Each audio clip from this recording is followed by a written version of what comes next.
Greetings all, Shane Bruce, Resto Mod Daisy. And we've got a new candidate out of the Remuda and onto the bench. Yes, it's been patiently waiting its turn. It's taken me longer to get to it than I thought I would, but here we are and here it is. What we've got today is a Daisy Model 95. Now this is a wide body Daisy. It's because it's physically wider than a regular small frame Daisy. And let's get a shot of the roll stamp in all its crusty, rusty glory. Model 95 Plymouth, a Rogers, Arkansas gun. And this is a transition model. The reason it's considered a transition model is because it has a wooden buttstock, which has issues. It's kind of like a sliding matchbox cover there. But it has a plastic forearm, which also has issues. I've worked on several of these guns, and they all seem to universally suffer from droopy syndrome. The plastic that Daisy used when they formed these up, they really didn't do what you would call long-term research. So the plastic stock Daisies are legendary for having issues with waffling and warping. But in the case of the 95s, it also appears that they managed to shrink just enough to miss that little engagement lever and get the floppiness going. And because they're pinned at the back with an extremely long through bolt, you just can't cheat it forward and drill a new hole. The guns don't work that way. I've seen attempts made at that repair, but none of them have been very successful. Now, we've already gotten the gun taken apart, and we've run the chrono test on it. Here's the results over there. We'll get a shot of that for you if you want to freeze frame it for study. When we first got the gun, it was running about 105 feet a second, pretty slow. Now, after firing 10 rounds with it in as-received condition, I gave it a good healthy dose of penetrating oil right here in the oil here hole, and slopped it around a little bit, worked the action a few times, and then went back and recorded additional numbers. That small move kicked it up to an average of about 150 feet a second, so the importance of keeping lubrication in a Daisy, it's important.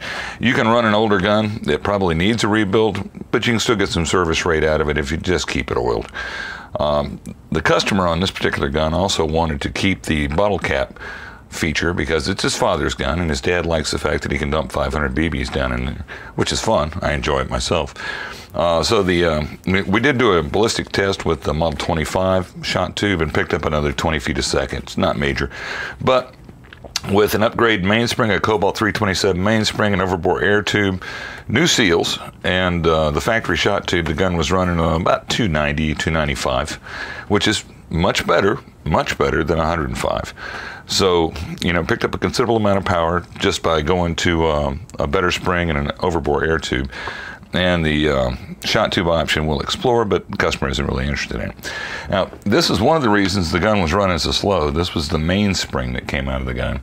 If you want to look at that and compare it to a mainspring out of a modern Red Ryder, you'll notice that the spring count on the Red Ryder is denser, the wire is a bit heavier, and of course it isn't all sacked.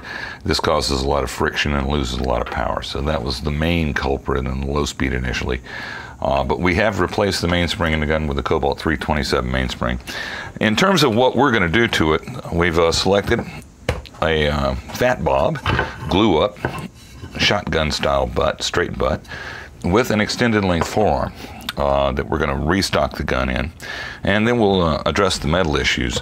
Let's take a really good look here, because this is just horrendous. This is everything that's wrong with paint. Paint's a good product if the item doesn't get handled.